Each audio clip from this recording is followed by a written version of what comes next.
KBR Sports, the best sports talk show of your 24-hour day, coming to you live on WODU Studios, the best in college radio. I'm your host, Brendan Abbott, with my two co-hosts, Khaled Lewis to my right and Rashad Pinnell to my left. How you guys doing this morning? Good, good, good. Trying to hoping that this nice weather dries up some of this water so I can sit outside so my buns Sit won't be wet. outside. Yeah. Sit. You want to sit out here in the front, right over there? Mm-hmm. I You feel already you. know. Hey, how you do what you gotta do, man. Try. How about you, Rashad? Um, I'm here. You said you're I'm here. here. I said I'm here. As for the, and stayed awake at work, got some stuff done, worked on this commercial. Now I'm here. Let's get into the sports. Word. For everybody listening in today, if you want to call in and join in on the debate, the number is 757-683-4405. You can also listen to us on Spreaker, also on Rabble TV. Tweet us your comments and ideas at KBR underscore sports. Follow us on there and also subscribe to our YouTube channel at KBR Sports. You can see our past shows and past segments. But let's jump right into it, y'all. The topics we're going to be talking about today consist of the NCAA tournament and the Final Four. It's come down to four select teams, and the tournament's been exciting by every stretch of the imagination so far. So we're going to get into that, and then we're going to get into Geno Auriemma's comments about UConn and how people are saying that they're bad for the game, and he's saying maybe y'all are just not good enough to beat us. And then getting into the Chicago Bulls, who have had very underwhelming season. They were looking like a team that could possibly make a deep playoff run initially with the talent on the roster, but then it just didn't come to fruition. And then also we'll get into LeBron James and the possibility of him playing on another super team. So we'll see how that all plays out. But starting off, man, the Final Four is legit coming down to the end, coming down to the wire now, where we have very a select few teams where we have UNC, Syracuse, Villanova, and Oklahoma all going to be playing in the Final Four. And from this past weekend of events, I More mean, games. yeah, what did you guys think of the weekend so far and just the Elite Eight and then the teams that are in the Final Four? Rashad, I'll start with you. What do you think? Watching the Elite Eight was actually quite interesting. You see Buddy Hield, who basically says Kobe's in attendance, so it means I need to play like Kobe and drop 37 to win. You see Villanova surprisingly making it to the Final Four. That was I feel like that was a shocker to a lot of us.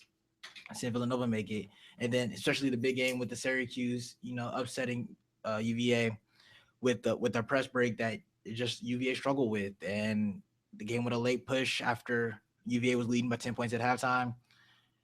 So that was seeing that was actually seeing a 10 seed in there in the Final Four. Shocking when the team who was not even supposed to make the tournament, they was like, all right, maybe we'll get it, maybe not. Now in the Final Four, and then UNC being the only number one seed left, that's still playing like a number one seed. So you looking at these teams, and it's honestly two teams that stick out to you the most right now the way they're playing, and that's Oklahoma and that's UNC. So it's looking like it's going to be an interesting Final Four because we've seen all of these teams can. You have one of the best scoring teams, you have one of the most efficient teams, you have one of the best rebounding teams, and then you have the Cinderella team. So you're just like, man, you don't even know what's going to happen because of the way this tournament's been. All right, Khaled, what about you? It was definitely interesting turn of events. Uh, the number one seeds and most of the conferences got knocked out. They got taken out one by one, and surprisingly, since we thought most of these teams were going to be in the Final Four, and then of course the surprise with Syracuse coming through. Oregon, Kansas, and Virginia just they played hard, but they got took it down. And now we got Oklahoma. Oklahoma swept through pretty good. North Carolina, the only number one seed left that's in the Final Four. Props to them playing well. And then Syracuse, like Rashad said, there's Cinderella story coming through. And who else? Villanova. I mean, Villanova is going to make for Oklahoma a good game. I feel like. I think this Final Four is going to be very interesting. Definitely with Syracuse and North Carolina and all that, like issues with the media and stuff like that. What issues in the media are you exactly talking about? Remember they was having problems with their they saying they was taking fake classes or something so that the players for in North Carolina so that the players can continue playing basketball. The biggest media thing I've heard of this weekend was Coach K actually, of his comments that he made towards Dylan Brooks, the Oregon player.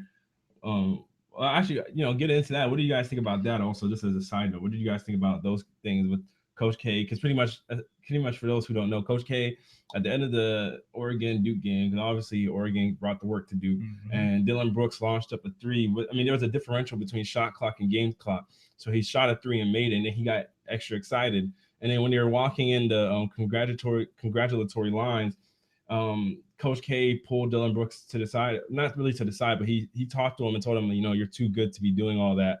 And pretty much Dylan Brooks said, "I'm sorry, coach." And then in the post game press conference, Coach K denied it. And then Dylan Brooks essentially took ownership of it and said that, I mean, he didn't exactly say what he did was wrong, but he said, yeah, the coach was right. He said, we handle it as two professionals. What we said was between us and everything. And then Coach K later on apologized to Dana Altman, the coach of Oregon.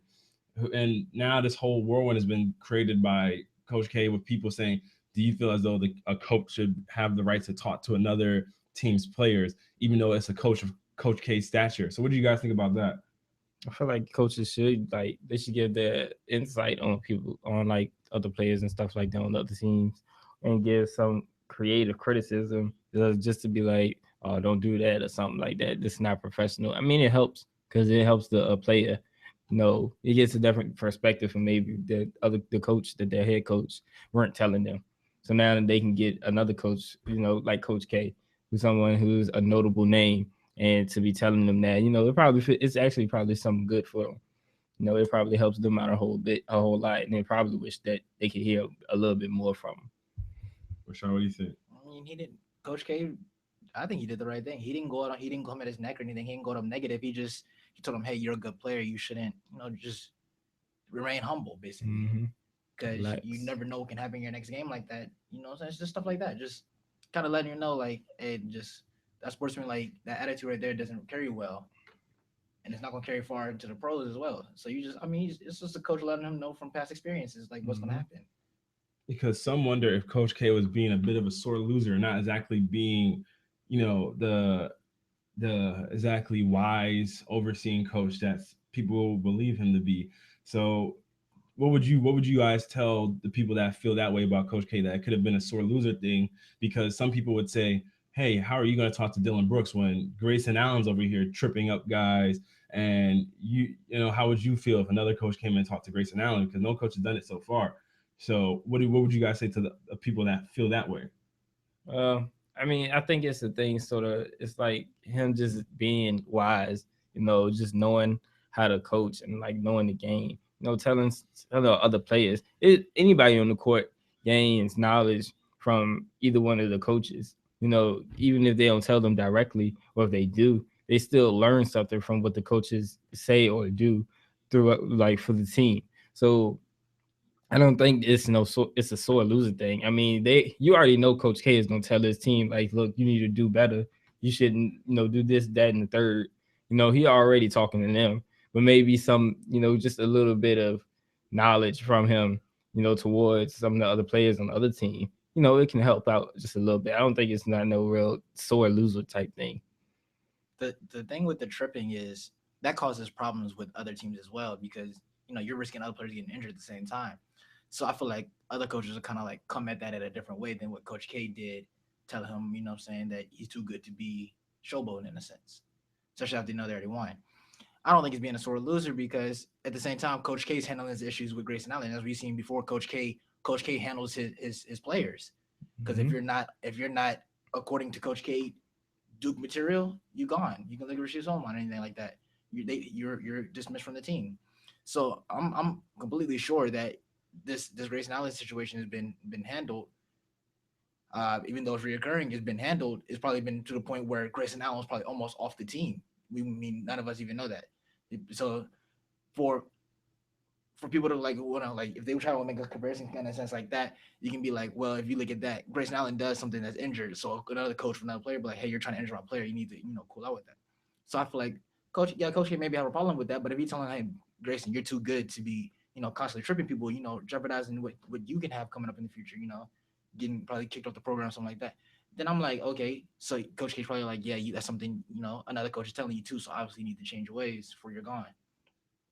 See, because it's weird because and I feel as though in that coaching fraternity that they all kind of have a mutual understanding of like let we'll each to each their own, to each their own. They'll each coach their own players because nobody it doesn't seem as though at least from reports that any other coaches really approach Grayson Allen even with their players being uh, could have been injured by Grayson Allen's tripping.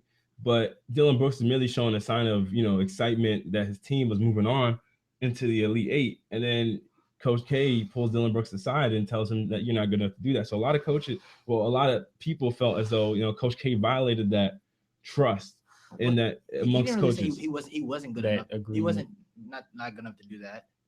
He told him he was a terrific player. You shouldn't do it. No, I mean that's what I'm saying. You say you're too good to do it. Okay. And then what's it called? And then wait, what did I say? Not good enough. Yeah, Oh, you said. okay. Well, that he's too good of a player to do that. But essentially that he violated that trust where other coaches were like, well, we let you deal with your own, let us deal with our own. Because if this is the first incident with Dylan Brooks doing something like this, then how come he felt the need to try and interject on that? Whereas other coaches were like, oh, you know what? Grayson Allen's his problem. We're not going to interject with Grayson Allen. You got it. I feel like that's the coach. That's the other coaches. I mean, if they don't feel like they want to say something, that's on them. But that's what I'm saying. But remember how you said the thing about Coach K might have dealt with Grayson Allen behind closed doors. So that means other coaches don't want to speak on it because because you feel like Coach K would have dealt on it. And Dana Altman even came out and said that he told Dylan Brooks to shoot the ball. Yeah. So whatever things that Coach K felt should have been directed towards him, not Dylan Brooks. So if that's the case matter, then why didn't Coach K leave it to Dana Altman to resolve it instead of taking things upon his own hands? It's like other coaches have left for him in the past because it's kind of like one of those unspoken rules in the coaching fraternity. Maybe he felt like he should have took the lead since he has this experience with winning and stuff like that, and I guess he's more humble about it. I don't know, maybe it's just that little bit of insight from him. I don't think it was more so taking the shot.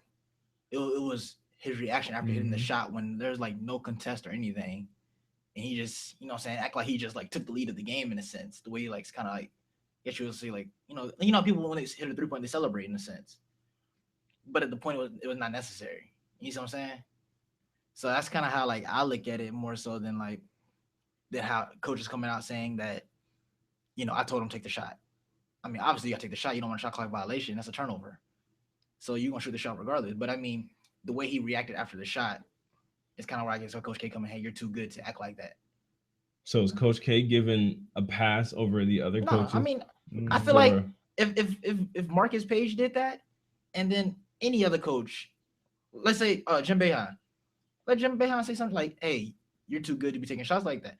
And then, I mean, I'm looking at like, you're probably right. Maybe I should be more humble in the sport of basketball, especially when the game's already over. I feel like the opinion from any coach will definitely help. Even if your coach don't say it, or if your coach tells you to like do this, maybe insight from a different coach will make you think about it or something. All right. Well, we're going to move on to women's college basketball, and actually the comments made by Geno Auriemma, whose team has, just utterly been dominating the competition.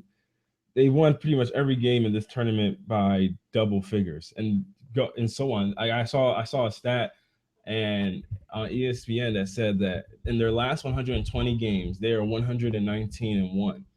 They definitely have been, just blowing out everybody. Pretty much every single win has been by instrumentally double figures. And they're on right now. They just beat Mississippi State by 60 points, 98-38.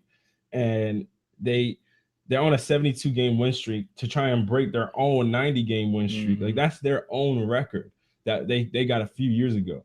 And pretty much people are saying that UConn's bad for college basketball. Like Shaughnessy said that pretty much they're bad for college basketball. They're killing the women's game because pretty much whenever UConn's on TV, that people are like, oh, well, they're just going to win, so there's no point even watching it. But then Geno Auriemma replied and saying when Tiger Woods was winning every major, nobody said he was bad for golf. actually he did a lot for golf. He made everybody have to be a better golfer, and they did. And now there's a lot more great golfers because of Tiger. He went on to say, we don't appreciate people for how good they are and what a good job they do. We always have to compare it to something. It's only in women's basketball. It's the only sport where that happens. The only sport day in, day out, year in, year out, where we are faced with those questions and those comparisons. And they went then one of the Brianna Stewart went on to say, I think that for women's basketball, we're trying to continue to grow the game, and you can tell that we are with how the tournament has played out so far with the upsets and that kind of stuff. But it needs to continue. Teams need to get better, players need to get better, and it starts from before we even get to college. So, what do you guys think about the Brianna Stewart's comments and Geno Auriemma's comments? What do you guys think of them? Khalil, we'll start with you. What do you think? He has a point in saying that it does take a great player to make other people better.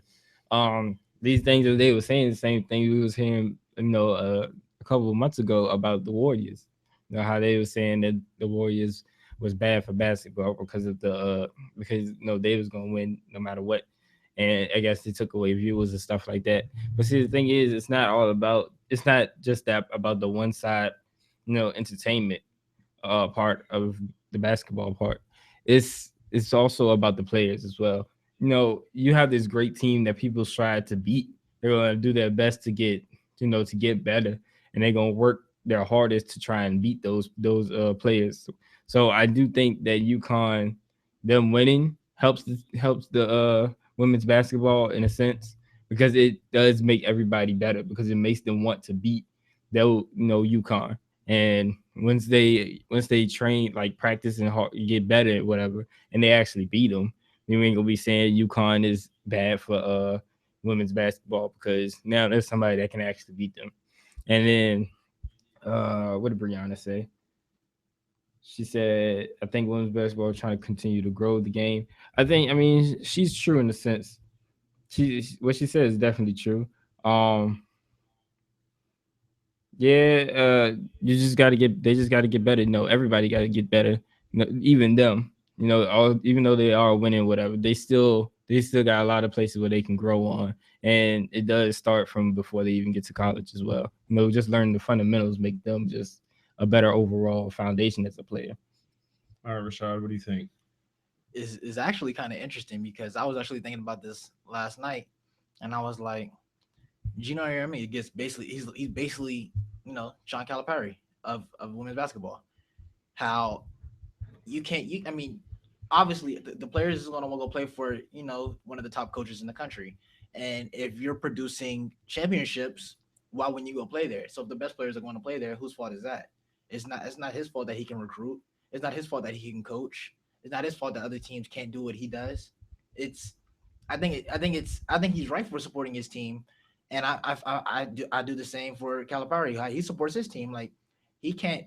It's not his fault that they want to come play for him. He's a great coach. He has a great program. He's a great mentor to his players, and they say the same thing with Geno. So you look at that, and you look at basically like what Brown still said. Basically, was like basically in a sense, she said stop us. In a sense, she said stop us.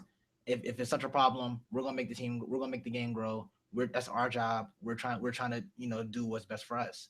So I'm looking at it in a sense like they're not at fault. You have to there's game plans to beat a team.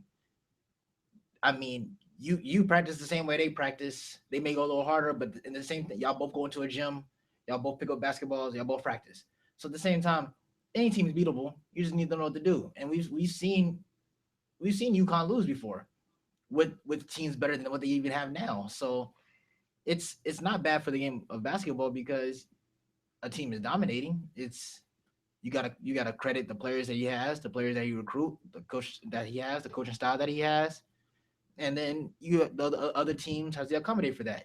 As you see, Notre Dame constantly is in contender to beat them every year and stuff like that. So it's just these other teams need to get honestly need to get better. Well, I do agree with pretty much the same premise of the fact that what Gino's saying, that pretty much it is only in women's basketball that they're feeling this way, because if all of a sudden, like when the Bulls are running off their years of winning, and through pretty much all of Jordan's prime years, nobody complained about how, that they were making the game of basketball not fun. Everybody was just waiting to see who was going to knock them off. And as we see now with the Warriors are at the pinnacle of basketball. And now we watch every Warrior game to see Who's going to beat them? Yeah, who's going to beat them, and because they're so exciting to watch. I mean, obviously, sometimes when these games get to about when you're watching a game, I guess they're 98-38, you sometimes shut it off. But people tune in the first place to watch games like this. Like the stats don't lie, because there have been more upsets in women's basketball this year than men's basketball. The ratings are up 46% in the first couple of rounds from previous years. So when you see things like that, obviously that they're having a positive impact on women's basketball. I mean, even the top teams that were predicted to knock them out, like South Carolina and Notre Dame, have been upset. So you look at things like that, and you're just like, wow. I mean, this is unpredictable. So you look at it, and now they're set to play Texas, and you just sit there and wonder. I mean, that's a Texas team that they beat by 60 previously. So in Sweet 16. Yeah. So we'll see how that plays out. I mean, but a lot of people. I mean, that's the game that comes on at 7 p.m. tonight on ESPN. A lot of people are going to tune into that because it's UConn playing. And then you look at you look at these games. These games. It's not like these games have been like dry-eyed, boring games. These games have been really exciting for the most. Like yesterday when I saw the Stanford game and Stanford gets upset, that was an exciting game. And then and also tonight, Baylor and Oregon State play at 9 p.m. So I think they've helped women's basketball because so many people will watch women's basketball to see a team that can knock them off. Just like how people in the NBA might watch the Spurs to see in what ways how good the Spurs are that they can knock off the Golden State Warriors. The same way people will watch Cleveland and be like, man, is this Cleveland team good enough to beat them? And also with Oklahoma City, we'll watch them and say, well, from what we've seen with this and that, we realize this team can't be beat by this team. And so we do the same thing with the women's game. Now, it's weird in contrast with the men's game, how if a team is dominating in the men's game, even though it's not as men's game, there's never really been an utter domination the way UConn has been dominating. But you'd wonder to say like if a men's team is dominating in the men's basketball game, how people would receive that, because I feel as though if a men's team was dominating, people would be like, that coach and that program is just that great. Whereas people are saying UConn is killing the game, and I just don't agree with that. Calipari had that heat as well, though. Even though he's not doing what Geno's doing with UConn, winning 119 out of 120 and like that. But there was that time when they was undefeated all the way into the tournament when they lost. And you look at stuff like that, and it's every year how they bring in the top recruiting class every single year. But it's like, because most of the time they're one and dones. And he gets a lot of heat for that. Like, he's ruining, college basketball in a sense for the male's perspective, because all he do is build these superpower dominant teams and then, rebuild next year and just go into like a crazy win streak again. But it's not his fault. Well, I think Calipari takes more so heat because of the one and done, because he plays into the one and done rule. I don't think he gets much heat because of exactly the success they have. I think he gets heat because of how he plays into the one and done rule, because it's not helping college basketball with these players basically staying for 1 year and being gone. Because Calipari hasn't had that exact dominance. I mean, the team's out of the tournament now, and they haven't had this kind of UConn dominance. Like, we haven't. I haven't seen that in men's basketball. Yeah, we have not seen that in men's basketball, and I don't even know if we've even seen this in men's basketball. I can't even count how many straight championships they've won, and so we look at that kind of thing. It's like if somebody was to bet against UConn in a spread, and then the amount of money they would make if UConn lost would be astronomical. And so even with Calipari's great Kentucky teams, they've never kind of, even in that season where they were dominating team, but the thing is they weren't even really dominating, because this UConn team has won every single game they've won has been double digits. None of these games have been close. Calipari's undefeated team that eventually lost to Wisconsin, they were winning, they were undefeated, but a lot of their games sometimes some of their games would be close, and then some games they would play sloppy. UConn is just an utter demolishment. 60 points. Yeah, like that's just wrong. It's utter demolishment of every team that gets put before you. And these are some of the other best teams in the nation. They're a Notre Dame team that they put the whoopings on. They beat earlier in this season. There's teams that people are saying, oh yeah, this is a team that can knock them out. But then you look at the game that they played them, it's just it was utter domination.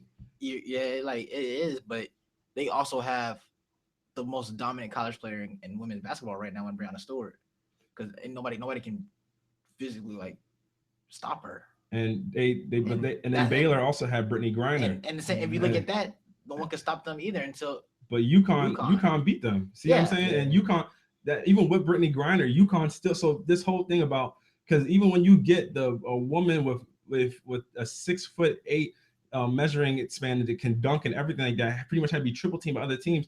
UConn found a way around it. They found a way to win. So there's something that they're doing in their program. It goes beyond just the players. It's coaching as well. Which I agree with you. I said that like earlier. I was like, you have a great program like that. You have a great program. You have great coaching. You have a great coaching style. Great players. It all is a factor. Which other. But they won't recognize that. No, they won't, because they're they don't. You don't want to. You don't constantly want to see the same team win all the time. And that's the thing. Nobody was coming. That's the thing. Why is it in women's basketball they do this? Because when it comes to the NBA, everybody's fine with it. When it comes to the NFL, the Patriots are in the AFC Championship almost every year. Nobody complains about that. I mean, the Patriots get a Tom Brady is surprisingly the Patriots most only hated and most loved. They always try to find something to. But the Patriots only get heat because of Spygate and now this Deflategate. But nobody, every single time the Patriots are in there, Tom Brady was pretty much the poster child of the NFL, along with Peyton Manning, until this whole Deflategate thing happened, in which some people will side with one side. People that didn't like the Patriots are going to say he's a cheater. People that like them are going to stand up for him. This is how the way it's worked. So even in the NFL, we see stuff like that. Well, it seems like in everything that people just, and apart from women's basketball, who are ready to be like, okay, we'll fine with this. Like now everybody's ready for Golden State to go on this run. They're like, man, Golden State can be a dynasty. They can reel off this amount of championships and everything like that. And it's just like, man. So then when UConn's team is doing it, it's hurting the game. But when Golden State is doing it, it's like, man, nobody's good enough to knock them off. Yeah, you know what I'm saying? Like it's on the other team. It's because of Steph Curry. I feel like it's not because of stuff. Honestly, it's because Golden State can lose a game and UConn can't. That's honestly just how it goes. You see a team that just blows out everybody. Even though when you see Golden State can lose to like Milwaukee or something like that, get a game winner against 76ers. Since they don't blow teams out by 60 points, I think that helps a lot. Like you keep a team under 40 points, you know, the game gets kind of uninteresting. Yeah, I mean, it's hard to do that in the NBA though. And that could be the point he's speaking to. But I feel I just feel as though if he's speaking to the point of it hurts the game, because yes, nobody wants to watch like once we're watching the game, we realize it's getting to a 30-point lead and we're like, all right, trying to change the channel. But the fact of the matter is that we tuned in because of a UConn game. It kind of contradicts his argument in a sense, but it's neither here nor there.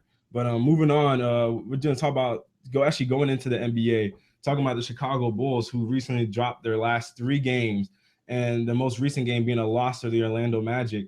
And it doesn't seem like the Bulls team that we've come to know over the past few years that play stout defense, we're just not tough and Russell team under Tom Thibodeau. Now with Fred Hoiberg taking the helm, it doesn't seem like they're that same team, and that they've gone through a lot of struggles. I mean, they lost by, it was 111-89. So now it's kind of caused friction in the locker room, where we see some players are like, well, we don't know, guys are exactly all meshing. Like Mike Dunleavy said, it's a lot of the issues ailing the Bulls. It's not just one little thing here or there. It's not on the defensive end or the offensive end. It's both. It's just a lot of stuff to say. To say it's like one thing we're not doing right and that would solve everything. That's just not the case. It's a bunch of stuff we're struggling with, not only with effort, but execution and discipline and continuity. You can go through the whole thing. So from that standpoint, I can't sit here and say it's one thing or we're not playing hard enough. We need to do everything better. Then when Jimmy Butler was asked about the same thing, he kind of dove in a little deeper. He said, we're going to find out if somebody's got a problem with somebody or if they don't like the way somebody's doing something. Now's the time to speak up on it. We've been talking about it all year long. We don't really have that much confrontation. Maybe that's a good thing. Maybe it's a bad thing. I just hope that things get changed, because I think we all want to be in the playoffs. And from the looks of it, it looks like y'all want to be in. Exactly. It doesn't exactly look like they're 36 and 36. Yeah, exactly. And They're behind the Pistons for the last spot in the Eastern Conference, and 3 games behind. Yeah, so it's one of those things. It's like do or die time now because there's relatively only 10 games. There is only 10 games in the season left, and this is the time to make that push for your playoff spot. So, what do you guys think is wrong with the Bulls this season? Rashad, we'll start with you. What do you think? They haven't been as efficient on defense. Their offense still hasn't improved any. They battled injuries, and I guess you could say I guess you can kind of say call this since Derrick Rose kind of like first healthy season in a sense since his injuries. He just hasn't really been meshing well with his new role on the team. I still don't think Derrick Rose can accept the fact that it's not his team anymore, to the point where it's affecting the way Jimmy Butler plays and stuff as well. So you just look at this and you have a lot of, like you said, there's a lot of problems coming with the team inside on the court, which is the offensive and defensive efficiency lowering, and inside the locker room, which we had early in the season when Derrick Rose talking about free agency and stuff like that, and Jimmy Butler coming out and say, hey, we need everybody on the same page, anything like that, and then everybody pointing to, hey, this is Jimmy Butler's our leader now and stuff like that. And I'm not gonna say it's solely Derrick Rose, but Derrick Rose do have a part to play with it. But I don't feel like these off the court issues should affect how they play on the court. There should be no reason that 36 and 36 with this team, how they were playing last year and years before. I'm not going to say Fred is the reason, but he's definitely not doing any better than what Tom was doing. So it's just a big mess in Chicago. All right, Kyle, what about you? Too many aspects of that game is just falling off. Like the defense isn't as good as it is. They're 14th in defensive efficiency, points allowed. They're 14th. They should be a whole lot. They should at least be in that top, top 10 area. With the defensive lineup they got. One, they're just they seem too lazy. Like in that Orlando Magic game, I was watching a couple of clips. Like they just wouldn't protect the paint.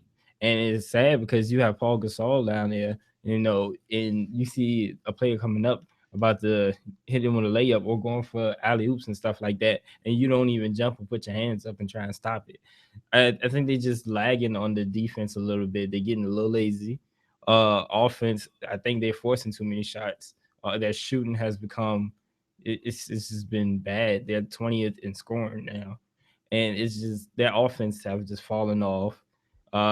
With Derrick Rose in the lineup, I feel like it definitely affects it a bit because he, like Rashad said, I don't think he's accepted his role yet.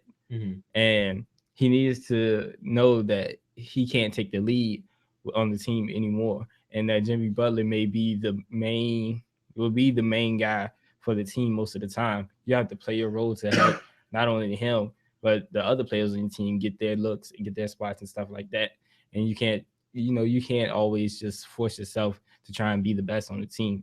You've been hurt, so you still gotta have that time, that mentality that you're not the best, as good as you were. So I do think that Derrick Rose being in the lineup hurts the team a little bit because of his mindset. Some things internally may be hurting the Bulls organization because, like I said, they're just so lazy. It's just they have no motivation to win anymore. I like them stats. I got you. But I feel as though with the Bulls, it's kind of a tricky situation because I think as on the outside looking in, we all will attribute it to the Derrick Rose Jimmy Butler dynamic.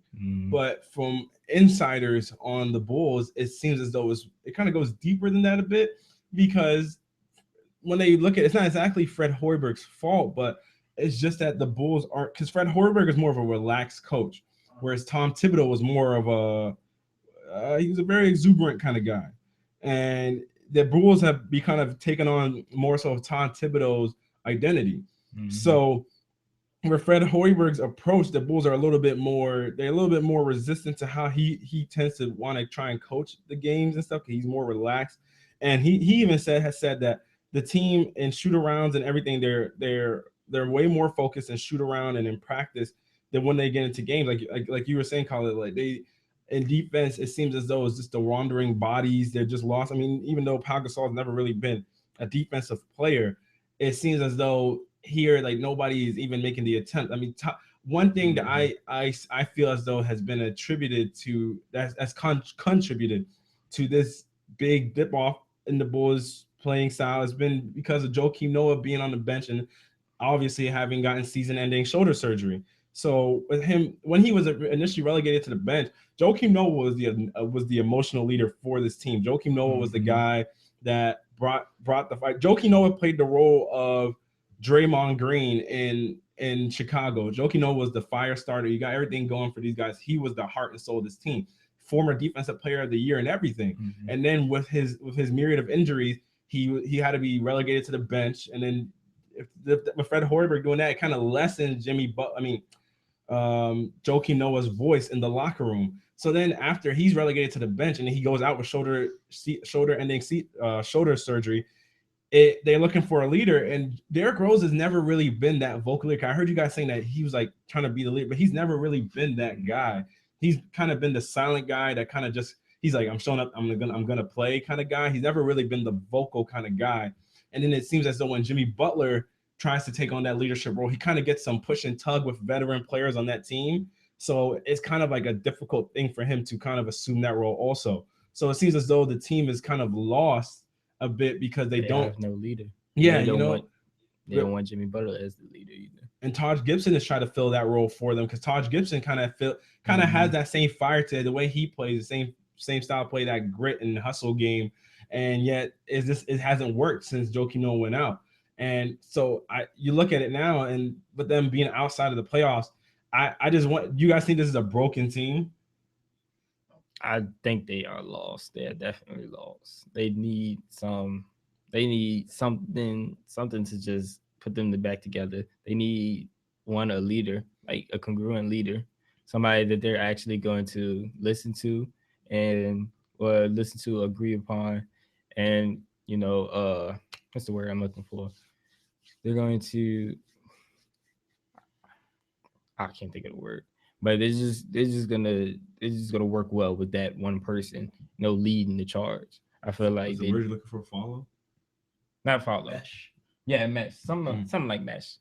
But someone they mesh well with. So they definitely need that. And they just need to adjust to whatchamacallit, Fred, what's his last name? Hoiberg, his defensive, his coaching style. They definitely need to adjust to that so that they can be more relaxed in the game and not forcing so much, or they can step up a little bit and stop being so lazy on defense. All right, Rashad. I have to put it towards injuries. Injuries have affected their season a lot this year. Like you said, Joakim Noah is out. Jimmy Butler's been out for a time. Derrick Rose has missed some games. Pau Gasol's missed some games. So you look at it like this whole team has been in and out of the lineup. So when the team was, pretty much healthy, like last season and season before, you see what they can do. You see how they can play. You see they can, make a nice run in the Eastern Conference. Because if this team was fully healthy, they would not be fighting for an 8th spot. I can guarantee that. Even though I don't think it's a team that could have, coming in the season could have competed with the Cavaliers, but they're not an AFC team. They're not a non-playoff team. They've just been battling injuries. And I feel like when you battle injuries, you start losing, and losing brings out parts of people that they didn't know they had. Anger towards and animosity towards each other that you didn't know you had at one point. They know they had it, just weren't vocalizing it. It pretty much. So what do you think, Brendan? Injuries do play a big part in it. I mean, injuries will pretty much when you're losing your best players, it's hard to continue to play at a high level. But the weird thing about the injury thing is that because under Tom Thibodeau, when they faced injuries, they still maintained the 4th seed in the Eastern Conference. That one season when Derrick Rose was out, when Pau Gasol was getting hurt, and it was relatively Joakim Noah and the crew, and they played great. They played great defense. and they still managed to keep a 4th, 5th seed. But injuries will hurt you, as we're seeing now. The Clippers, Chris Paul had them playing at an astronomical level. I don't even know how he was doing it. I don't know how he is doing it, but he had them playing at a great level. And then Blake Griffin goes out, who is now serving suspension because he's active. So, but you see how injuries will eventually wear down on your team, because just having that one body out the lineup can hurt you. And you saw how it even hurt a team like the Cavaliers in the Eastern or in the finals last year. So yeah, I can agree with how injuries affect it. I just wonder who will be that leader, because it's seeming like Joakim Noah is going to be gone. But what were you going to say, Khalid? It's just, I feel like the star players' injuries definitely is what really hurt the team. Because like you said, they was doing fine when they didn't have Derrick Rose, years back, and Joakim Noah was in the lineup. No, Joakim Noah now is just falling apart. So definitely stars, like like in the finals with Cavaliers, when they didn't have Kevin Love or Kyrie. Missing those stars just really do hurt the team. You can't just leave it to LeBron for the whole thing. You can, but you got them 2 games. Yeah, you got them 2 games. He needs help sometimes. You know what? See, but way to serve up my segue, man. Speaking of LeBron James, last week he had comments that, well, they weren't exactly from last week. They were from February, apart in a piece for Bleacher Report, in which a writer, Howard Beck, who wrote a great article. If y'all haven't read it, about LeBron and Carmelo's relationship, it's a great article. It's amazing. But pretty much writing an article about the relationship between the two, LeBron made a statement in saying that he hopes that he can play with Carmelo, Chris Paul, and Dwayne Wade at least just for 1 year. And these comments caused it felt as though everybody was talking about it for like weeks. This is an exact quote. He said, "I really hope that before our career is over, we can all play together at least one, maybe 1 or 2 seasons. Me, Melo, D Wade, CP, we can get a year in." And that would be a mean team. Yeah, I know. Well, see, here's the thing. He said, "I don't know how realistic it could be. It would definitely be cool if it happened, but we don't know how realistic it could be to have us for. But I mean, if you got an opportunity to work with 3 of your best friends, you take it, no matter what. It's not even about sports. It's about being around guys that you don't even have to say nothing. You automatically know we just had that type of history. So can it happen? I don't know if it can even happen, but it would be cool." When Dwayne Wade had a comment, he said, "I don't know, man. Yeah, I heard it. I read it. I'm not really jumping into the headlines right now. For me, I'm focused on my teammates in here. As cool as the headlines is, that has nothing to do with what we're trying to do here." And then Melo, of course, said, "I don't know. We've still got years in the league, so we'll see what happens. Everybody dreams sometimes. Everybody has fantasies." So from the looks of it, the players that are most likely that could make it happen would be LeBron James and Dwayne Wade and Chris Paul, because this summer Dwayne Wade's set to be a free agent. LeBron, of course, has been signing these 1-year deals that makes him a free agent every summer, so he can capitalize on the salary cap booming every single season. Then Chris Paul signed to the end of the 2016-2017 season, so next year he would be a free agent depending on if he maximized on his player option or not. Then Melo was signed through 2017-2018 with a player option for 2018-2019. Yeah, so it would take a lot of things to move around in order for them to make this work. New York. Yeah, and then that's the solution. Melo said, "I take a pay cut if it happens. I think we all would have to take a pay cut." So they would. Yeah, and pretty much right now, I think I saw how I can't remember exactly how old each of them would be. I think as it stands right now, LeBron is 31. No, Chris Paul is 30. LeBron's 31. Dwayne Wade is 33. And I can't remember how old Melo is. I think Melo might also be 33.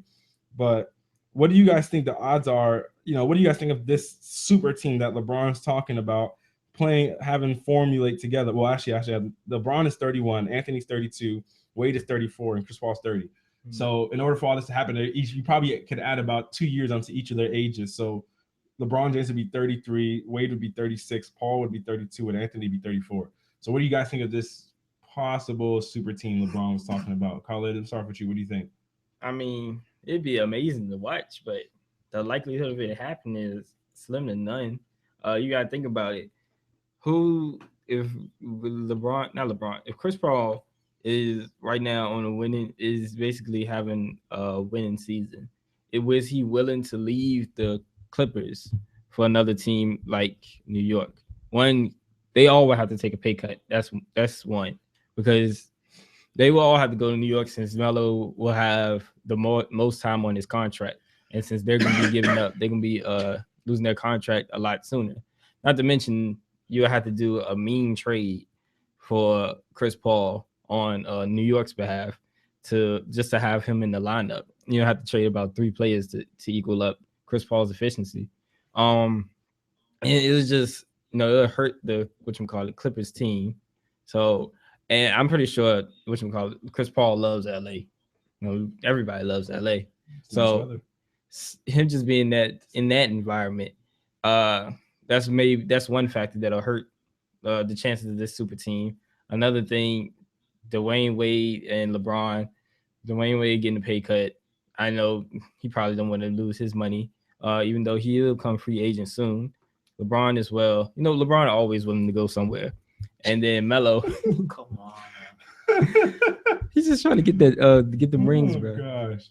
And then Melo, I'm pretty sure he's down for the fact, but he don't want to take that pay cut either. So it's just gonna hurt their pockets a whole lot, and it is going to take a lot of time before this can happen. Nobody knows, like, in the next year or so, whether or not the Cavaliers organization gonna be winning with LeBron on it, or the Miami or the Clippers next year.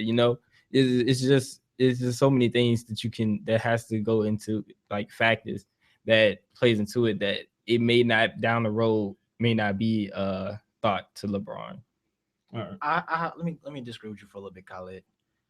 All right, Carmelo did say he had to take a pay cut to play with him. I'm gonna tell you why he had to take a pay cut. I'm gonna tell you why Chris Paul took a pay cut. Neither one of them has a championship ring. Both of them, I'm sure, wants a championship ring before they retire. So I don't think a pay cut's worth a ring. I mean, they made plenty of millions already. I think a chance to win a ring. With LeBron already said he's out of there if they don't win. Yeah, he told Dwayne Wade, he's like, we're doing bigger and better things if we don't get better. So he's out of there. So Dwayne Wade wants to play with LeBron again. It's pretty much been established between them two already. So I'm just looking at it like, this is honestly possible. This is likely possible because you can't really tell a free agent where he can and can't go, in a sense. And I'm sure you can. The thing about that team is, who's gonna be your big? Who's gonna be the big on that team? That's a good question. You got small forwards and guards, no big man. So how are they gonna win? Well, they said then they're gonna have players out of their prime. They said if they go to New York, like in 2016, then Robin Lopez would be the 5th member of the lineup. Robin Lopez. Oh, if they want to win with that team, Phil Jackson better come down and coach them then. Oh man, that's all I gotta say. Well, I can't get my words out, but I feel as though, to the standpoint of them playing in they would both all pretty much, the only person that probably be relatively in their prime would be Chris Paul. So the team happening, a lot of strings would have to be pulled, because I mean, Chris Paul wouldn't become a free agent until essentially 2016-2017 season. So that's pretty much the end of the 2017 season. And then LeBron and Dwayne are going to have to sign another 1-year deal or so, because they're the ones that have the flexibility to make it happen. And then they'd all have to want to go to New York, because that would have to incite that Dwayne Wade would want to have to leave Miami, even though people are saying that it could happen. I mean, if you wanted it to happen in Los Angeles, it would take a lot of trades, but it could somewhat happen. You trade Kyrie Irving, or I mean, you trade Blake Griffin for a Carmelo Anthony or something like that. But it's just so much work you have to do to get Cap off of your roster that in Los Angeles is very, very unlikely. Then in Cleveland, I mean, people could join Cleveland to an extent, but you'd have to trade Kyrie Irving essentially for Chris Paul, and then somehow be able to get Melo, and that is just so much to have happen. And it doesn't seem as though that's a lot of moves that team would have to make. And it seems as though Miami and New York would be the most viable spots for something to happen. And then you have to find an NBA owner who's willing to take on all these guys, because essentially when you're taking all these guys, you're taking all these guys, but then you're making yourself the owner of envy, and you're essentially empowering the players, because you're giving them the power to make those decisions and make those choices in order to come to your franchise. So it's a lot of power you're giving it to your players. But as far as, even if it happened, I don't think, because Golden State is so young, if Golden State was able to somehow keep their core, if they added Kevin Durant, I don't think that team could beat Because I mean, LeBron's played power forward before, so they would just have to sign it. Because I mean, even in Miami, they got guys to sign what's called for minimums. Chris Bosh was good. No, but I mean, they signed guys like Chris Anderson and whatnot, and they filled the center spot admirably. But their wing play was so great. I mean, Miami wasn't great at defending the rim. They got whenever they faced a team with a big, they got work. They just had great offensive efficiency. Yeah, I mean, it was great wing defense and great like you said, offensive wing presence. And now the league, it's not like they have to worry about that much because the league has essentially moved away from bigs. So it's not like you're going to be facing any post presence guys like that outside of Chicago with Pau Gasol, who's going to be a free agent. So question is they going to be able to keep up? That's the only thing. Just let them all go to Philadelphia. Let them fans be happy for once in their life. Chill out. Call it a day. I thought we were talking about probable things happening. You said let them fans be happy. You coming at the Eagles too? I didn't know we were talking about the impossible. But and the funny thing is, with teams like this, we've seen plenty of dream team scenarios because people talk about, oh, it's not fair. LeBron's trying to build another super team. Hey, look, it's 2 years down. If it was to happen, it would be 2 or 3 years down the line. Mm-hmm. Teams can prepare for it. I mean, but these guys would be especially Melo. The best of Melo and Dwayne Wade would be far out of their primes. Mm-hmm. I mean, Melo would be pushing on 30. No, Dwayne Wade would be pushing on 36, 37. Melo would be pushing on 35, 36. LeBron would be 33, 34, and Chris Paul would be either 32 or 33. So you look at it from that standpoint, you're just like, I mean, these guys would be out of their prime. So we've seen plenty of super teams flop with prime young talent, like the Lakers of 03, 04, I think, when we had Karl Malone, Gary Payton, Kobe Bryant, and Shaquille O'Neal. That team. I mean, let's not get twisted. I mean, they went to the finals, and until Karl Malone essentially got hurt, they were winning off of talent alone, and they had Kobe in his prime and Shaq in his prime. So imagine all these guys out of their prime, and you got to sign pretty much veteran minimum league deals. Like I still don't see how that team could be a Golden State. Man, if Golden State got Kevin Durant, that's just not fair. That would be unfair. It's just wrong. I mean, it wouldn't be this current. But that perimeter shooting game would be crazy. I mean, even with Golden State, how it's constructed right now, in 2 or 3 years, Steph Curry's gonna be what, 30 years old, 31. He just turned 28 this year.